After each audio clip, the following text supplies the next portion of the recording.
Kementerian Koordinator Politik dan Keamanan. Yang kedua, Kementerian Keuangan. Yang ketiga, Kementerian Perlindungan Pekerja Migran Indonesia. Keempat, Kementerian Koperasi.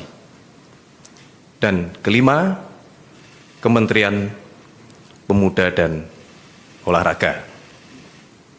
Bukan terus-menerus oleh Bapak Presiden, maka pada sore hari ini sekaligus Bapak Presiden memutuskan untuk melakukan perubahan susunan Kabinet Merah Putih pada beberapa jabatan kementerian. Di antaranya, yang pertama, Kementerian Koordinator Politik dan Keamanan. Yang kedua, Kementerian Keuangan. Yang ketiga, Kementerian Perlindungan Pekerja Migran Indonesia. Keempat, Kementerian Koperasi. Dan kelima, Kementerian Pemuda dan Olahraga.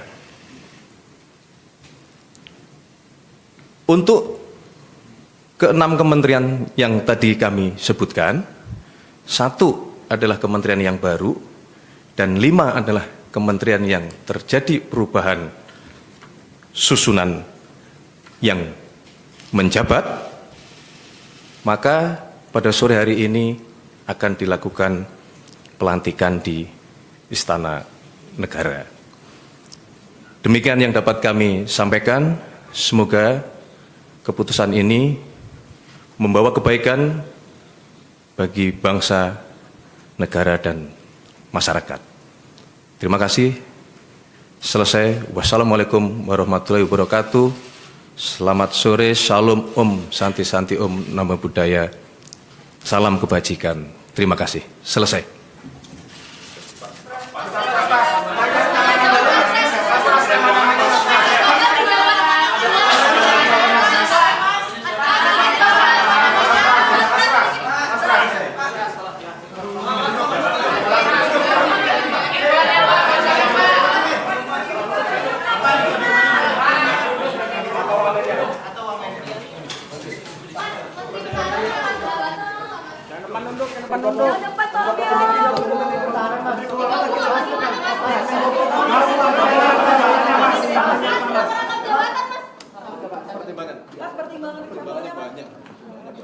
Salah satunya apa, Mas?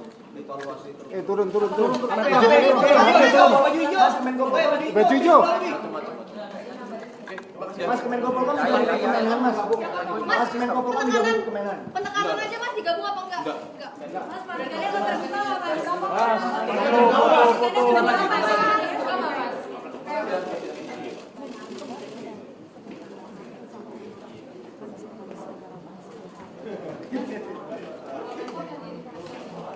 Clear ya?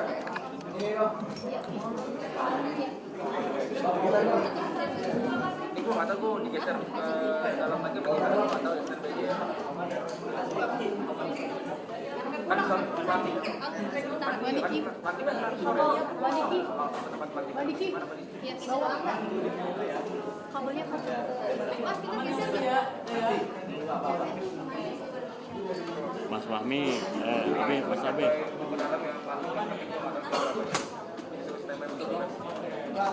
Nggak tahu apa. Apa? Kabelnya. Gue nggak tahu dari ini. Gue langsung digesernya. Kapan? Boleh ditarik dulu, nanti kita ditebak dulu bisa. Boleh tolong kamu sampai Bang.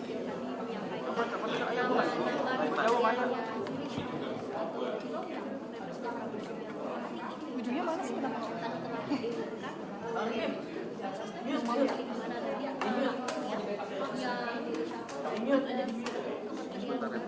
April tadi kita April kan?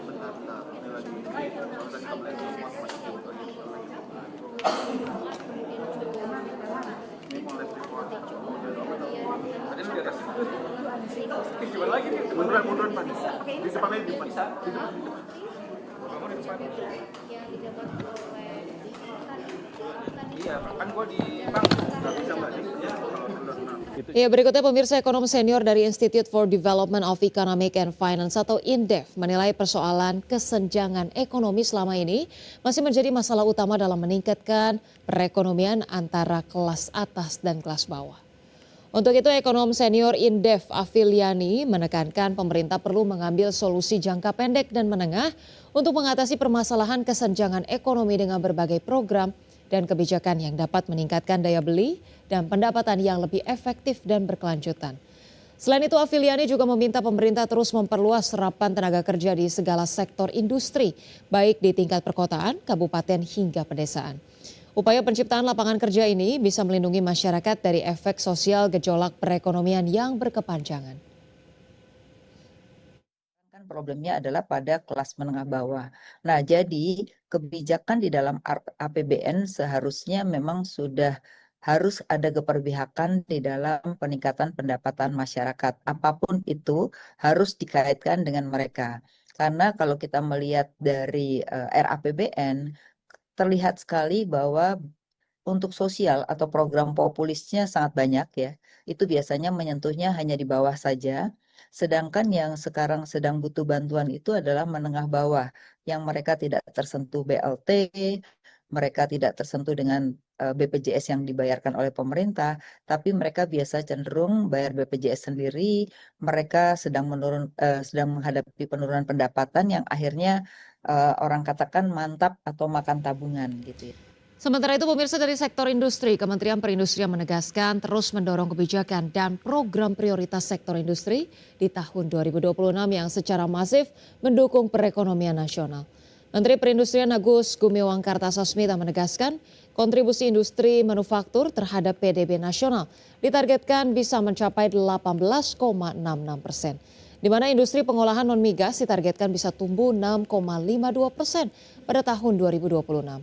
Selain itu, Menperin juga mengejar sumbangan manufaktur sebesar 74,85% terhadap ekspor nasional serta menyerap 14,68% tenaga kerja.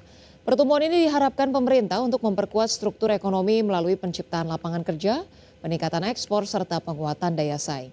Target ini sejalan dengan sasaran strategis Kementerian Perindustrian dalam mendukung pertumbuhan ekonomi nasional menuju 8% pada tahun 2029.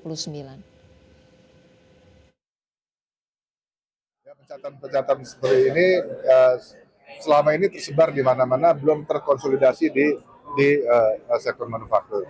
Ya, itu salah satu contohnya. Misalnya yang kita benahi dalam pencatatan ya akhir-akhir ini adalah kawasan-kawasan industri. Nah, kawasan-kawasan industri itu sebelumnya belum masuk dalam basketnya dari kegiatan manufaktur. Yang sebentar lagi kita akan